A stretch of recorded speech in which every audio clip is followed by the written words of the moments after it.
Welcome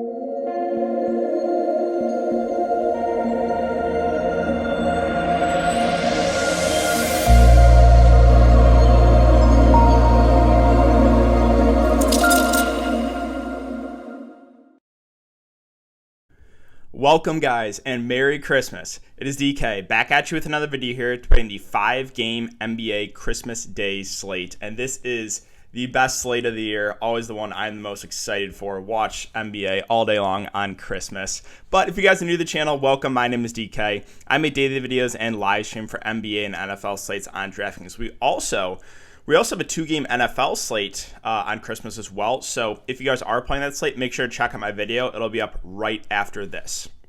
If you guys are unable to watch these YouTube videos, I also upload on Apple Podcasts. Link is down below. It's called the DK DFS Show. And if you're interested in signing up for premium content, I offer 2 different packages on at patreon.com. NBA, NFL, we cover the main and the showdown slates. The sponsor of this video, guys, is PrizePicks. And PrizePicks, if you're not familiar, is a player prop site where a couple different ways you can play for NBA. The first way is taking over under and fancy points. The second way is taking over under and straight up points, rebounds, assists, 3-pointers made. And there's one free square here. Julius Randle is 97% off for the next 12 hours here. He only has 0.5 points. So as long as Julius Randle gets 1 point tomorrow, you win that bet. So you can pick 2 to 5 players and win up to 10 extra money. You can mix and match sports too. You can go to NFL and play a couple from NFL to pair with NBA. So if you guys want to try out PrizePicks, make sure to sign up and use my code DKDFS. It is DKDFS, all one word. You get a 100% match up to $100. So basically, you deposit using my code $100, you'll get a free $100 to play with on the site. And finally, as always, I want to thank you guys for your continued support on this video. I started my Patreon actually last year, a couple days ago, December 22nd last year. So really thankful for everyone that has signed up, and thankful for you guys as well watching the YouTube videos and watching the live streams and supporting this channel. I get to do something I love, and again, I can't thank you guys enough for that. So before we get into the Christmas Day slate, let's quickly look back at mine up here from last night, and we gotta tilt a little bit here, guys. This is now 4 of the last 7 slates, I believe. 1 point I've missed my GPPs in 4 of the last 7 slates. Like, how is that possible? And you want to know the worst part about this too is if I get more than half a point from Chris Middleton here, I win $500, right? The 2 guys that tied for 4th did not have DeLon Wright. He got injured. The guys that tied for 2nd did have DeLon Wright and Cam Reddish, who I both had, and both got injured. But again, I just needed half a point from Chris Middleton, and I'm winning $500. So now in those 4 slates, I've lost, because the same thing happened about a week ago, where I missed by 1 point. Actually, it was like a $500 swing. So I probably lost like $1,500 by missing by 1 point in these slates. So a lot of pain, but hoping that luck can turn around here for Christmas. Yeah, so going over my lineup, it was a super high-scoring slate. Knew it would be with all the value. It was just so many good plays. A lot of guys ruled out. So yeah, DeLon Wright, Cam Reddish, they both got injured. A lot of pain there. Karis LeVert was a smash. And once Sabonis and Sabonis Brogdon got ruled out, he was, in my opinion, one of the best spin-ups in the slate. Nas Reed became a fantastic value once Karl-Anthony Towns got ruled out. Hernan Gomez was a little bit disappointing. He also shot like 1 of 12. How is that even possible for a big? So like when JV plays, Hernan Gomez just smashes in 15 minutes. But when he gets the start and roll, I guess we just have to fade. Dinwiddie also went off without Brad Beal. He was only 25% owned. Was a little bit surprised about that. But again, there was just so many good guard plays. Middleton, again, I needed 0.5 points from him. So that was pain there. I was like sweating at the end because I saw this setting up. I'm like, am I really going to miss by 0.5 points? I'm like, yep, it's going to happen. And then Nikola Jokic was the absolute chalk. He went for 63 fancy points. So that was it for the look back, guys. Hope you had a good night on a super, super high scoring slate. And let's talk about this Christmas Day slate. So we'll start off with Atlanta. And as I mentioned with Reddish and DeLon Wright, they both got injured. And Reddish tried to return, but then played like 30 seconds or so and came right back out. So I don't think that's a good sign for his chances to play tomorrow. Also, DeLon Wright, I think it was a little bit more severe. Like Like, I think he needed help to get off the court. So I don't expect either of those two guys to play. And I don't think any of the guys that are already in the COVID protocols are going to be available either. Obviously, we'll monitor that news. So there's a chance maybe. But right now, the Hawks are probably going to be the most shorthanded team on the slate. So I'll start with John Collins at 7-8. If you played him last night, you got pretty unlucky. He got in severe foul trouble, probably lost a good 10 minutes. Now, if John Collins stays out of foul trouble here, he is probably going to play 42 minutes. So with basically everyone out for the Hawks, I think he makes for a good spend up just because he's going to do everything for this team. Now, Kevin Huerter, there was some news last night that there was like a chance that he could maybe play. Maybe able to play Thursday. And then that was coming close to lock, and we didn't know what to do, and finally he did end up getting ruled out. So I guess he is the one Hawk starter that there's maybe a chance he could return, and if he does, he's going to make for a great value too, just because of no one else. Now again, I don't think Reddish or DeLon Wright play. If either of them play, they're going to make for good values because they're going to have to play probably around 40 minutes. Now, if they're both out, Bogdanovic have kind of been taking it easy on his minutes, but he's probably going to have to play as many minutes as he can here. So at 4-7, I like Bogdanovic a lot.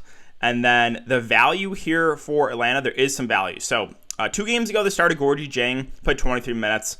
Last game, they started Okongwu, and Jang only played 14 minutes. Now, Okongwu, they kind of limited his minutes the first couple of games, but last game, they just let him loose. He played 34 minutes. And the positive here with Okongwu is he's power forward eligible. So, you could technically play 3 centers tomorrow if you play Okongwu, and he's only 3.3K. So assuming Okongwu starts again, I like him a good amount there for value. And then we got to mention Skylar Mays too. Started last game, played 33 minutes. If Reddish and DeLon Wright are out again, he's probably going to have to play similar minutes. So I would have some interest in Skylar Mays there, and maybe even Lance Stevenson too. Now, he did only play 11 minutes last game, but we know Lance Stevenson is a guy that can kind of do it all. And again, if there's no Huerter, if there's no Reddish, if there's no DeLon Wright, he might start. So yeah, Atlanta, as I said, they're a team that are super, super shorthanded, and definitely a team I'm going to want some interest in. Moving on to the New York Knicks. So the Knicks it was a weird situation last night because RJ Barrett cleared the protocols but didn't end up playing. You had Quentin Grimes clear the protocols and was available to play. He did not play. And then Obi Toppin cleared the protocols but only played 13 minutes. So I was a little bit worried about the minutes for guys like Fournier and Kemba Walker with Grimes and Obi Toppin available. But again, they just barely played. So we'll start with Randall at 10.2K. Does feel a little bit pricey. I think you can use him as contrarian spend up, but definitely not an optimal play. Alec Burks at 7.4. The positive here is just the minutes, right? He's probably going to play close to 40 minutes, but the usage has not been as high on Alec Burks. And then we'll have to keep an eye on RJ Barrett news again.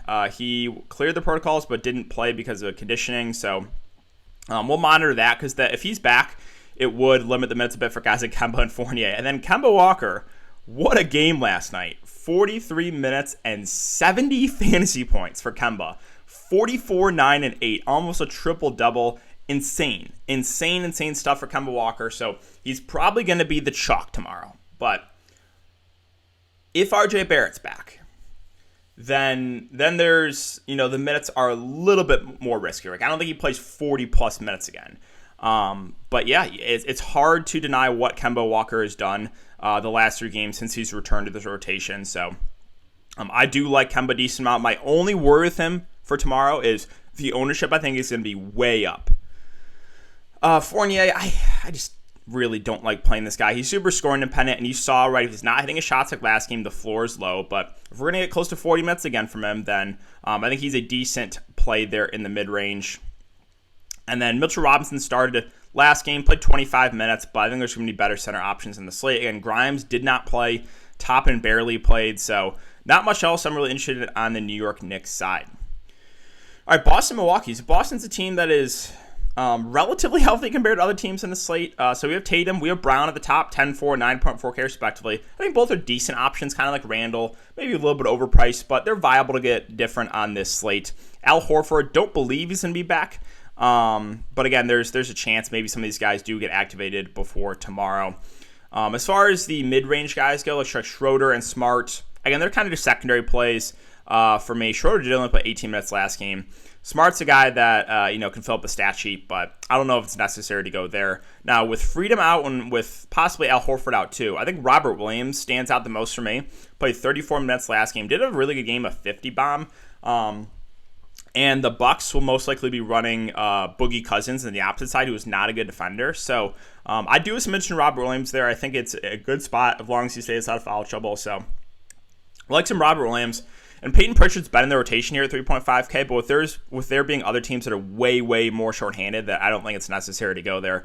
ISO Joe did see the court last game, which I thought was really cool. Hit a nice jump shot there, but I don't think he plays enough minutes on this in this game. All right, Milwaukee. So Giannis, Portis, don't believe they're going to be back here. So assuming those two are out again, it's going to be Drew Holiday and Chris Middleton running the show. And Drew Holiday's been phenomenal. Last 4 games, 55, 56, 49, 48 fantasy points. He's playing like low to mid 30s minutes. So I think he's once again a very safe play. And same with Middleton. Like these are two guys who are going to play probably close to 35 minutes. So I like both Drew and Middleton. Connaughton feels a little bit too pricey for me. Boogie Cousins was an absolute smash last night. Went for 42 fantasy points. And he's the positive here is the minutes, 27, 28, 28. So he's continually playing big minutes here. And we know he's a good point per minute guy. So I do like Boogie for value. Grayson Allen has returned, didn't play a ton. Nwora, minutes have been ticking down a little bit on him, so you can use him as a contrarian value. But the other Milwaukee value, again, there's just other teams that are way more shorthanded that I don't think it's necessary to go there. Golden State and Phoenix. So it doesn't look like we're going to get anyone back that was out last game, besides Iguodala, who I think does return here. So Steph Curry, 11-2. Well, he finally hit value, or came close to hitting value. 37 minutes, 63 fantasy points. He went for 46 real-life points. That's what you kind of need from Steph. You're going to need one of those big scoring games from him because the peripheral stats are not great. Like he can get some rebounds and some assists, but he is a little bit more reliant on the scoring. So he does have a relatively low floor, right? If he's not hitting his shots, he has probably a 30 fantasy point floor. But the positive here of Steph is, again, most likely no Wiggins and Poole. So, he's going to have to do a lot offensively. So, I do like Steph there at the top. Draymond Green at 7.3K. It's kind of just a secondary option for me, right? He's a guy that can stuff the stat sheet. But, let's see. Is it coming up? There we go. But, again, at this price, it feels about right. 2 games ago, he had a massive game, but that was kind of an outlier. Now, the last game, they started Gary Payton and Otto Porter Jr., Gary Payton started, played 33 minutes. Assuming he starts again, I think he's a decent value play, a good defender, a guy that can get those blocks and steals. And Otto Porter Jr., a guy that's finally getting some minutes, 29 and 30 minutes, and he's showing what he can do, a guy that can do literally everything. He's great at getting some blocks and steals. He had 3 blocks and 1 steal last game. And I think he starts again here and probably plays about 30 minutes. So I like Otto there for value. Again, if Iguodala comes back, he's in play, probably plays mid-20s minutes or so off the bench. I don't think I get to any of these other Golden State value options just because, again, there's teams that are way more shorthanded. Moving on to Phoenix. So a team that is very, very healthy, kind of like Utah we'll talk about in a bit. So Devin Booker, probably the guy that stands out the most to me. Since his return, he's played really well. Last couple games, 48 and 56 fantasy points. And we know Golden State plays at an up-tempo. They play up-tempo, so I like Devin Booker here. Again, he's been really good also at stuff in the stat sheet. 9 boards, 7 assists, 7 boards, 7 assists last couple games. So I think Booker probably my favorite player here on Phoenix. Chris Paul, 8 and viable, but neither stand out their respective price points. And some of these wings are kind of priced up from when Booker's out. So there's not much else I'm really looking to here on the Phoenix side. Brooklyn and the Lakers. All right, so here we go. Brooklyn going to be pretty shorthanded. KD not going to return. Harden is back. And with no KD and half the roster out in a great spot here against the Lakers, I don't have to tell you how good of a play James Harden is. The only concern I have would be is if they maybe limit his minutes since he was on the COVID list. But assuming no limitations, Harden looks amazing here. Patty Mills, 7-2, will probably be the number 2 in offense. But with James Harden back at this price, it's more of a secondary option for me. We do have Blake Griffin available at 5-6. He probably plays some big minutes. Him and Claxton will play a lot at the 5. So those two are both viable. And then here, I'll have to bring it up because Underdog tweeted out. So Patty Mills, Harden, Bembry, Blake Griffin, Claxton, Javon Carter, Shaq Harrison, Galloway, Ennis, Wenyen Gabriel, Paul Millsap. So I think, the guys that get a lot of run in this game are going to be the guys that have been on the roster all year. So Mills, Harden, Bembry, Blake, Claxton, and Paul Millsap. So those are all guys that I think we can look to. So DeAndre Bembry, he's 3.9K. he might play like 30 plus minutes in this game. At that price point, it's doable. And I think Paul Millsap is the flat min price. So like he might have to get, 15 to 20 minutes. So really my main focus would be of the Nets are the guys who've been on the roster all year, because those are the guys I think have played the most. We'll also keep an eye on the starting lineup, but that's where I would look to on the Brooklyn side. Moving on to the Lakers. So Anthony Davis is going to be out for about a month or so. LeBron and Westbrook both look pretty good at their respective price points. I do prefer LeBron to Westbrook just because I think he has a little bit of a higher floor. Both are guys that can stuff a stat sheet, but yeah, I do prefer LeBron to Westbrook. Now, Westbrook probably comes in at less ownership, but again, I think he is the riskier option of the two. As far as the secondary plays go on the Lakers, not a ton that stands out to me. I mean, THT is going to play huge minutes. He played 38 minutes last game, so I think he's a safer play. Melo at 4.8 doesn't really stand out to me. Dwight did start last game, did play 22 minutes, so I think he's a fair value. But again, what is the opportunity cost of going to him with your center spot? And then guys like IT, Ellington, Rondo will get minutes. You can take darts in those guys for tournaments, but there's no one that stands out to me. And finally, Dallas and Utah. So on one side of this game, you have an extremely shorthanded team. On the other side, you have a fully healthy team. So Dallas, the one piece of news we're waiting for is Porzingis. He is questionable. If he can't go, Dallas is going to be extremely shorthanded again. So Brunson would be the top option here on offense, 7-6. He'd probably play about 40 minutes. If they have any chance of keeping this game competitive, it's probably going to be Brunson. The same thing I said last night with D'Angelo Russell. Once Karl-Anthony Towns got rolled out, I was like, hey, I like D'Lo for tournaments because if Minnesota wants any chance of keeping it close, it's probably going to be D'Angelo Russell. And he had a big game at super low ownership. And then you have the value. Like Jordan Finney-Smith is a safe play, but his usage doesn't necessarily go up. He is a guy that can kind of do it all. Sterling Brown at 3.9 would make for a good value. There's no Porzingis. 33 and 37 minutes last couple games. You even had Frank Ntilikina played massive minutes. He played 38. He's not a great fantasy point per minute guy, but he would be playable, again, if there's no Porzingis. As far as like guys off the bench, I'll mention one guy here. It's Marquise Chris, who is a good point per minute guy. He fouled out last game. He fouled out in 13 minutes, went for 21 fantasy points. So if there's no Porzingis, this could be a game where Chris plays like 20-ish minutes off the bench, maybe a little bit more. So he's the one like dart I would consider off the bench just because he's, if the minutes are there, he will most likely have a pretty good game because, again, he's productive when he's on the court. Now, if Porzingis ends up playing, then Porzingis and Brunson are probably going to be the two guys to look to. I don't know if I'd get to the value because then, the minutes are a lot more up in the air for guys like Brown and Ntilikina, right? So that's pretty significant news. And finally, Utah, a team that I always say they're a boring team and they're fully healthy. So, Donovan Mitchell, Gobert. These are two guys against a shorthanded Dallas team you can consider, but it's hard to prioritize either of them.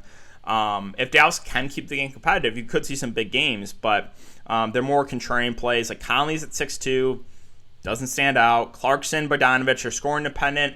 They can have upside, but they have to hit their shots. Guys like Royce O'Neal, Ingles, Rudy Gay, are fair value plays, but there's just teams that are way more shorthanded that I think look better.